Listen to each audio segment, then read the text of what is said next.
And when the Week in Review comes back, I'll sit down with Dr. John Muciaccia, author of Spirit Lives. For some reason, my grandfather had this gift. People would go to him in business, in family relations, in any kind of a question they had. He would give advice, and it was usually correct advice. Stick with us. That interview is next.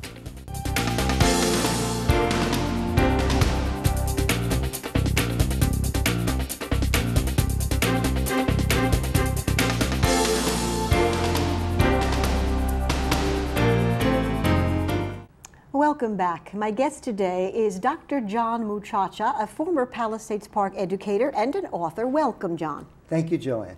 Your first book was Thinking in English, A New Perspective on ESL. Yes, it was. And I've used the book because I am a volunteer teacher of English as a second language, and it's a phenomenal book. I want you to know that. Thank you. Well, thank you for writing it because it's been a great help for me. Now you have a new book. It is Spirit Lives. Interesting title. Tell us a little bit about that. Well, the first book was about my profession, thinking in English. This book, Spirit Lives, with an exclamation point, is about my passion. Okay. When I was a little boy, I realized that certain people know things before they become fact. For example, my grandfather, when I was 8 years old, was known to know things. When my parents wanted to buy their house in Hoboken, they invited my grandfather over. This would be my mother's father. As soon as he walked in the doorway, the front of the house, he turned to my mother in Italian and said, "This is a good house." Casa buono. Something to that effect. Okay. As a little 8-year-old boy, I was fascinated by that. And I still have a picture of that in my mind's eye. I remember that vividly. For some reason, my grandfather had this gift.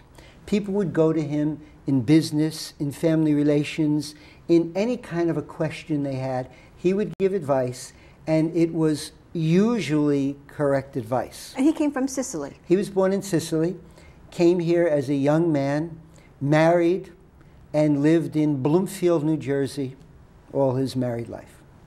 A few years later, when I was 17 or 18, I read an article in the now defunct Hudson Dispatch newspaper about a woman in Edgewater who could find missing children. That fascinated me also. I borrowed the family car, drove up to Route 5 in Edgewater, knocked on the door of Florence Sternfeld's home. She invited me in, and she talked about this gift she had. Now, a couple days later, she had a public reading, and she invited me to that. But 3 or 4 years after I met Florence, she passed, and she was so well known, in fact, internationally known, that her obituary was in the New York Times. And I accessed that obituary through my IT man who found it for me. This fascination I've had continued. A couple years ago, I was going through a question. I had a question, a metaphysical question. And a friend of mine said, "Well, why didn't you ask your father for an answer?" I laughed. I said, "My father died 20 years earlier. How can I ask him?" Well, my friend laughed louder than I did because he said, "Your father physically died, but spiritually he's alive." So I started this practice of daily, nightly, in fact, meditation to my dad. The meditation answers I've gotten from either my dad or a spirit group have been very accurate. So I continue that on a daily basis. In fact, a section of my book, Spirit Lives, I talk about how to meditate. Anybody can meditate. It's that simple. Over the last several years that I've been meditating, I now have several thousand messages that I was smart enough to copy down on note cards and then put in the memory of my computer. So this passion has brought about the book. I started to interview professional medium psychics, clairvoyants. I have about 20 of them in the book. And I interviewed about 20 so-called ordinary people who've had extraordinary experiences through spirit. So maybe the ones that we call the professionals, like you're saying, all of us can be psychic, but we don't know how to hone it maybe, right? That's true. So you spoke to the professionals who it's very finely honed. They've honed it beautifully. Some charge for their fee, many do not charge. For example, John of God.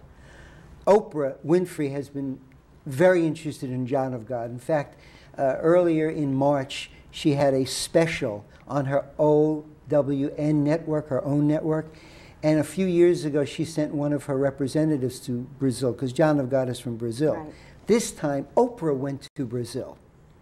Well, I didn't have to go to Brazil to interview John of God. He was in Rhinebeck, New York. That's convenient. Very convenient, about 2 hours north of Fort Lee.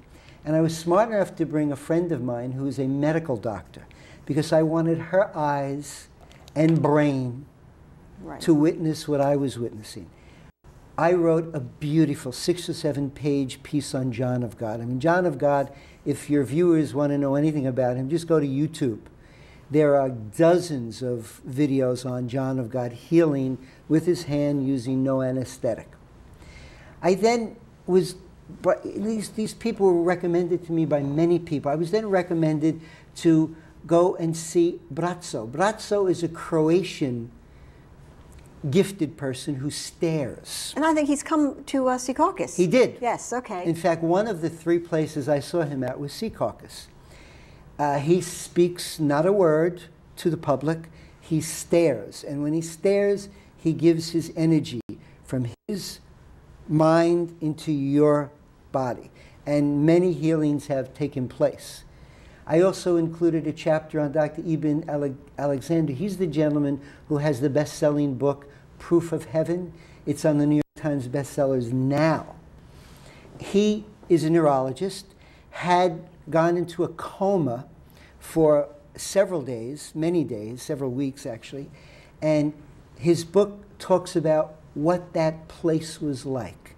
It was actually a place he went to. While he was lying in coma in hospital bed, he went somewhere, and he describes the place and the people. This is a noted neurologist. These are not cuckoos. Right. They're intelligent. They're not wacky doodlos. They're intelligent men and women. I then had an interest to interview a shaman. Shamans, you know, basically are trained in Peru, and they deal with spirit. Human spirit, animal spirit. I have a shaman in my book. A friend of mine mentioned that there is a gentleman in Fairfield, New Jersey, by the name of Frank St. James. Frank St. James is used by police departments to find missing bodies, dead bodies. Right. I went to Frank, called him, went to him, had an appointment. He gave me a fantastic interview. At the end of the interview, I'm sitting in his office. I said, Frank, this is so fantastic. Nobody's going to believe what I'm about to write. He said, John, what do you need? I said, I need collaboration.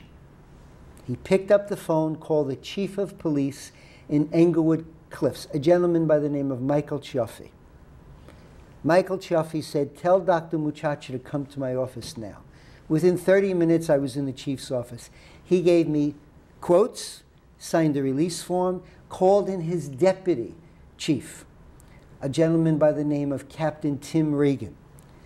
Tim Regan was more than happy to give me quotes. That's how well they had worked with Frank St. James. That was his deputy chief at the time. Deputy chief at the time. I then was introduced through Frank St. James, a detective from Hackensack, who worked with Frank St. James on finding missing bodies. Again, very anxious to be part of the book. Fred Puglisi was right there to sign the release form. I then took a flight to Boca Raton to interview a woman named Lynn Hambro. Lynn Hambro is a well-known healer in Boca. I flew into West Palm, got into my hotel at an off hour. I wanted to get a bite to eat. It was 3:30. The restaurant was empty in the hotel. The manager came over and said to me, are you here in business or pleasure? I said, I'm here on business, really. I'm interviewing someone for my book. She inquired what the book was about. She said, I have a story for you. The manager of the restaurant, sat down at the table, told me about something that happened to her. She's a 30-something-year-old lady now. When she was 3, her mother received a dream from her grandfather. The dream was, go down and check on your daughter. The mother went down the hall. It was the middle of the night. The kitchen was engulfed in flames. This is how spirit communicates with us. You know what? It's all very fascinating. I don't want you to give the whole book away.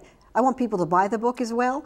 And we're just about out of time. But talk about, as we close, talk about what you're hoping in writing this book. That's the most important question an interviewer could ask me. I'm hoping to give knowledge. The knowledge that there is a thing called spirit. And that when we physically die, it's not the end of our lives.